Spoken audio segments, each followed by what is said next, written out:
So Ben Stiller, we heard, really wanted to do a movie in Iceland.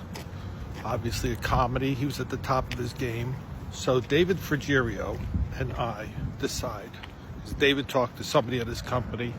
He said, yes, they liked this idea we had about a guy who ends up in Iceland, whatever. But we figured, you know what? We gotta go to Iceland. By the way, I've done this video before and it got lost in a bunch of bullshit that went on.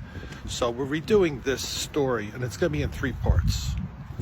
Anyway, so I take the last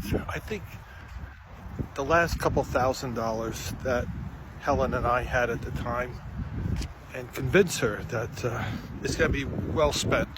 So David Frigerio and I, we fly to Iceland. I've never been outside the country other than to Toronto. We go to Iceland and we're going to write this, or do the research needed for this comedy set in Iceland. And we've heard all about how safe Iceland is. It's the most spectacular place. There's no crime. It's amazing. The people, you can do whatever you want. We get there. It's dark at 11 o'clock in the morning, of course, the middle of the winter. We said, let's have a drink. We go into a bar. I walk in the door. It's crowded because these people drink all the time up there. 11 in the morning.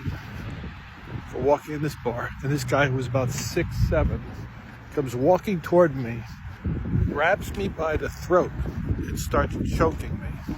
Everybody in the bar starts screaming.